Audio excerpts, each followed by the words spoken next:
Hi, Dr. Maharaja SivaSubramanian over here with one more video from If the World Marketing Mastermind Group.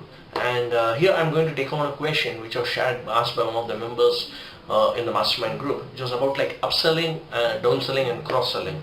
How do you do upselling, downselling and cross-selling, especially when what you want to sell is unrelated with the major event or with the primary sale?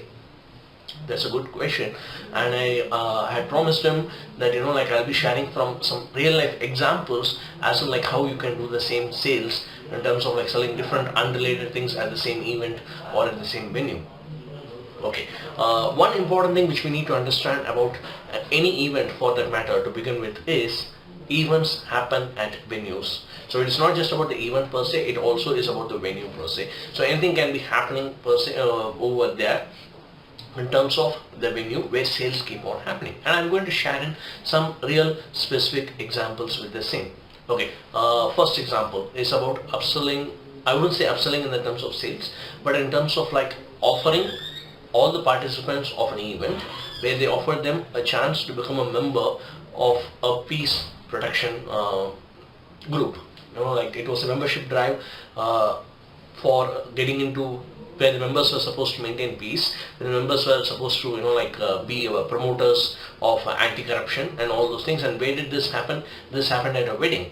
Yes, one of my friends had his wedding reception, and he was standing on the dais along with his future wife, like his fiance or wife would be. And as they were standing in the reception, and the reception was happening, and all the other guests were this is not a typical sales event, but there was in another corner where membership was also going on, there was a table with people standing in from a particular social forum, I will say, non-for-profit forum, where they were promoting about peace and they were promoting about anti-corruption and all those things, and they were signing up members from the people who had came in for the wedding. So that was one innovative way of doing it. The second thing I would suggest is, example is from medical camp.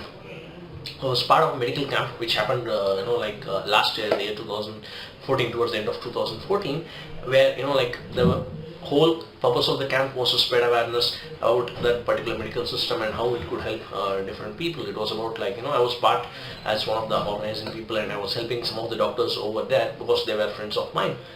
And what was also being sold over there in the same menu was people were selling in 3D holographic stickers. Completely unrelated. 3D holographic stickers had nothing to do with, in terms of medical practice over there or the system of medicine. But there was a stall over there where people were selling 3D holographic stickers. Let's get on to another event. Another event which I had went in as a participant was a training program, a 3-hour training program, which was, based on the theme of fear and how you can handle your fear, how you can control your fears, how you can manage them, and how you can live your life better despite of your fears. So this was the theme of the talk. It was a 3-hour keynote presentation and talk. And in that 3 hours, that was actually extended to 3.5 hours, where there was a half an hour slot in between, which was for the break. And during the break, just before the break, what happened was there was one of the participant or one of the participant who had sponsored, one of the key sponsors of the event, who was asked to come up over to the stage and from the stage present about their company. What was that person selling? That person was selling something related with eateries, jams and pickles. So totally unrelated with with the event, and especially with the topic of the event. And all the participants over there, we were around 800 of us, were also told that we can walk out and we can collect in samples of the same product, and if you were wanting to buy any of those products, we can buy the same. There was another sponsor also of the same event who was selling their own merchandise. Of course, that was related with training program because those merchandise were also about training and self-development. So those two were connected, but selling in jams, pickles and squashes, that's something completely unrelated. I've come across a lot more events like this, and where I have seen it, upselling, cross-selling and downselling happening, which are completely unrelated. It does happen. I've come across training programs or workshops or conferences where people are asked if they can if they are interested in taking up stalls, and depending upon their sponsorship amount for the stalls, they can either just put the stall, or they are also given a preference where if they sponsor a big amount, where like they can also come over to the stage and address the audience live for like somewhere between 2 to 5 minutes and tell to them, like, hey, we have such a stall where you can get in at a good discount, and that also is a part of selling. And this is how a lot of sales happen. I have not personally been in part, but like in forms of videos and other things, some of the training programs which I have attended, like video programs of recorded programs, where where the speaker gives his complete talk on some particular topic, like the speaker may be speaking about relationship, or the speaker may be speaking about how the training industry is working, or the speaker may be speaking about how the coaching industry is functioning.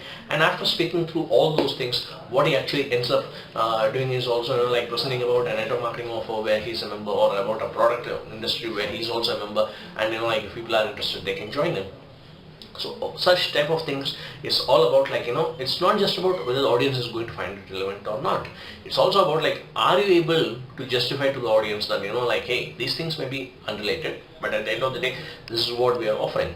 Like say for example, if I'm going to do a program where I'm going to talk about with people in terms of how to be really productive, how to be really peak performance, focus on peak performance, how you can live your best life, how to be fit, I can naturally also end up selling, or inviting other vendors to sell in the same event, speaking about some of the health products, some of the products where health products, health supplements and all those things, and gym membership or personal training memberships, which has happened in some of my events. So the concept may be entirely unrelated, but it's all about how you can strategically plan through and think through the whole selling process in terms of upselling, downselling, or cross-selling, or whatever sales that you want to do in terms of one sale. You can always do multiple sales, and this actually helps a lot when it comes to making up better profits. So that's the key over there.